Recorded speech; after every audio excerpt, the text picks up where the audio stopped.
এবার বাজার দরের খবর জানাতে চাই। বিষয় জানাতে সিলেট থেকে যুক্ত হচ্ছেন আজহারউদ্দিন শিমুল এবং কুমিল্লা থেকে যুক্ত হচ্ছেন জাহিদুর রহমান। প্রথমে আমরা চলে যেতে চাই আজহারউদ্দিন শিমুলের কাছে। শিমুল, রমজানের এই মাঝামাঝি সময়ে এসে সিলেটে নিত্যপণ্যের দাম কেমন দেখছেন?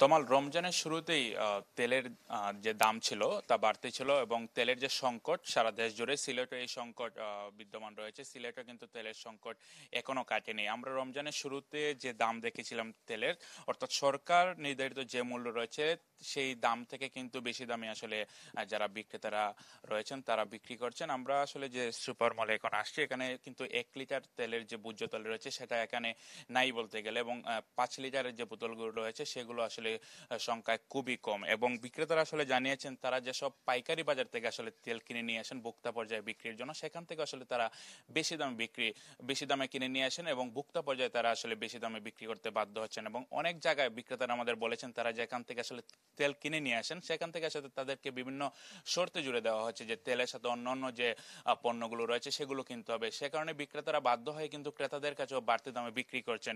সিলেটের বাজারে 500 মিলিমিটারের যে তেল রয়েছে সেটা কিন্তু 87 টাকা গায়ের মূল্য থাকলেও কিন্তু বিভিন্ন দোকানে কিন্তু 90 থেকে 95 টাকায় বিক্রি হচ্ছে। একইভাবে কিন্তু 2 লিটার যে তেল 350 টাকা গায়ের মূল্য রয়েছে সেটা কিন্তু 10 থেকে 20 টাকা বাড়ে বিক্রি করছেন বিক্রেতারা। এক্ষেত্রে ক্রেতারা যারা রয়েছেন তারা অসন্তোষ প্রকাশ করছেন। তারা বলেছেন জেলা প্রশাসন এবং ভোক্তা অধিকার যাতে কালার এক্সপার্ট, জর্জ স্যাপ এবং মাইল্ড অন হ্যান্ডস টেকনোলজি সমৃদ্ধ অরিক্স ক্রিস্টাল ওয়াশ আপনার লন্ড্রি এক্সপার্ট ভোক্তা অধিকার যাতে পরিচালনা করতে পারে সেটা তারা দৃষ্টি আকর্ষণ করেছেন এবং যাতে বাজার মনিটরিং করা হয় নিয়মিত সেটাও তারা দাবি জানিয়েছেন। এছাড়া সিলেটের বাজারে যেসব অন্যান্য যে নিত্যপণ্য রয়েছে সেগুলোর আসলে দাম কিন্তু স্বাভাবিকই রয়েছে এবং সবজি বাজারের দাম কিন্তু অনেকটাই স্বাভাবিক রয়েছে এবং মাংস বাজারের মাংসের দাম কিন্তু অনেকটাই স্বাভাবিক রয়েছে। শুধু বলা যায় যে তেলের যে সংকট এখনো সিলেটের বাজারে রয়ে গেছে। তোমার আমার কাছে এই ছিল সিলেট থেকে সব। শিমুল, আপনাকে ধন্যবাদ। সিলেট থেকে চলে যেতে চাই কুমিল্লা, জাহিদুর রহমানের কাছে। জাহিদ, কুমিল্লার বাজারে খবর জানাবেন।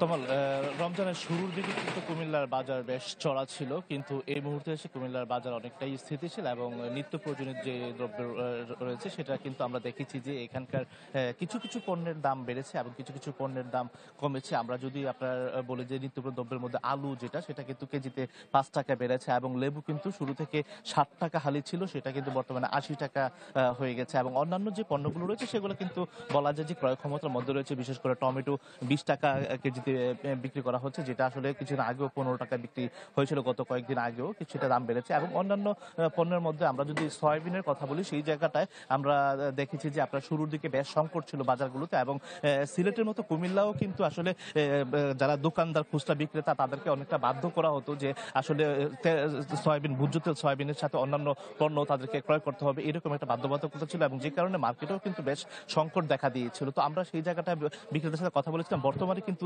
সয়াবিনের যে জায়গাটা সেটা অনেকটা স্বাভাবিক হয়ে আসছে এবং গায়ের যে মূল্য 852 টাকা সেই দামে কিন্তু আপনার ক্রেতা সাধারণের কাছে বিক্রি করা হচ্ছে এবং এই মুহূর্তে সয়াবিনের খুব একটা সংকট কুমিল্লার নেই বলে আমরা বিক্রেতারা জানিয়েছেন। এবং তাদেরকে যে বাধ্যবাধকতা করা হয়েছিল সেটাও কিন্তু কিছুটা শিথিল করেছে, যেহেতু সয়াবিনের বর্তমানে মার্কেটে সরবরাহ আগের চেয়ে কিছুটা বেড়েছে, এখন স্বাভাবিক হচ্ছে এবং ক্রয় ক্ষমতার মধ্যে এবং অন্যান্য যে রমজানগুলোতে বিগত বছরগুলোতে আমরা দেখেছি যে পেঁয়াজের দাম রসুনের দাম অনেক চড়া ছিল, সেই জায়গায় আমরা দেখেছি যে কুমিল্লায় এবার 30 থেকে 35 টাকা মূল্যে কিন্তু আপনার বিক্রি করা হচ্ছে। এক্ষেত্রে অনেকটা স্বস্তির মধ্য দিয়েই কিন্তু আসলে সাধারণ মানুষ তাদের যে নিত্য প্রয়োজনীয় দ্রব্য কেনাকাটা সেটা কিন্তু এবার ঈদে অনেকটা স্বস্তিতে করেছেন। বিশেষ করে জেলা প্রশাসক এবং ভোক্তাদের অন্যান্য সংগঠন রমজানের শুরু থেকে মাঠে বেশ মনিটরিং চালিয়েছিলেন, যে কারণে এবার কিছুটা স্বস্তিতে রয়েছে কুমিল্লার নিত্য প্রয়োজনীয় দ্রব্যের বাজার। তো এই ছিল কুমিল্লা থেকে সর্বশেষ।